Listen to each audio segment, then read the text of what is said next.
Sir என்னோட பேர் தருண், எனக்கு 16 வயசு ஆகுது. I'm from Karur. அன்பு மருமகனே, சூரியன் அஸ்தமிக்கவிருக்கிறது. கிழவன் பீஷ்மன் பிடிவாதம் கொண்டவன். யுதிஷ்டன் இருக்கும் இடம் நோக்கி செல்வது மிக அவசியம். இதைவிட நல்ல வாய்ப்பு கிட்டாது அண்ணா. டப்பிங் அப்படிங்கிறத தாண்டி பல விஷயங்கள் உங்ககிட்ட கற்றுக்கிட்டேன் சார். அதாவது சிம்பிளாக நீங்கள் சொன்னீங்களே சார், ஏக்கும் ஆனுக்கும் என்ன டிஃப்ரெண்ட்டுன்னு சொல்லிட்டு, அதெல்லாம் எனக்கு ஸ்கூலில் கூட சொல்லி தந்திருக்க மாட்டாங்க.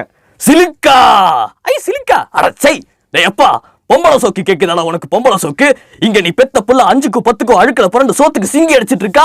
இன்ஸ்டாகிராமில் கண்டென்ட்ஸ்லாம் மேக் பண்ணி போட்டுட்ருப்பேன். எனக்கு தெரிஞ்ச ஒரு அக்கா தான் வந்து பார்த்தீங்கன்னா இன்ட்ரோ கொடுத்தாங்க.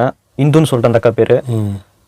சார்ட்ட இப்போ உன்னை நல்லா கைட் பண்ணுவார், உனக்கு ஒரு நல்ல வாய்ஸ் இருக்குது, ஸோ வந்து பார்த்தீங்கன்னா உன் லைஃப் ஸ்டைலே மாற்றிடுவார், உனக்கு நிறைய விஷயங்களை கற்றுக் கொடுப்பாரு, இஸ் அ நைஸ் பர்சன் அப்படின்னு சொன்னாங்க. ஏலே பாலா, நாடா எங்கடா இவ்வளவு அவசரமா ஓடுற? உனக்கு விஷயம் தெரியாதாடா? ஃபர்ஸ்ட் கிளாஸ்ல எனக்கு புரிய ஆரம்பிச்சுது, சே இவ்வளோ ஒரு ஃப்ரெண்ட்லியான டீச்சராக இருக்காருன்னு சொல்லிட்டு. அப்பாடா, ரொம்ப இப்போ ஆறுதலாக இருக்குடா, ரொம்ப ஆறுதலாக இருக்கு. வா அவனை நான் உனக்கு ஹக் பண்ணிக்கிறேன்.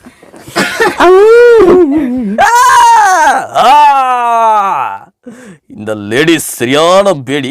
அந்த லேடி தான் எங்க மம்மி. உரல போட்டு ஆட்ராப்ல இருக்கல குரலு. இது வரைக்கும் நான் ஸ்கூலில் படித்ததுலையும் சரி, அண்ட் வெளியே மற்ற விஷயங்கள் அகாடமிக்கு அங்கே இங்கேன்னு போயிட்டு இருப்பேன். அங்கே பார்த்த டீச்சர்ஸ்க்கும் உங்களுக்கும் நிறைய வித்தியாசம் இருக்கு sir. Ready sir, action take.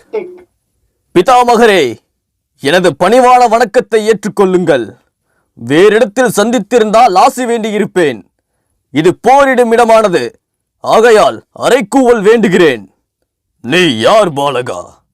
எனக்கு எதிராக கணைகளை கொண்டு அணை போன்ற சுவரமைக்கும் துணிவினை நீ எங்கிருந்து பெற்றாய்?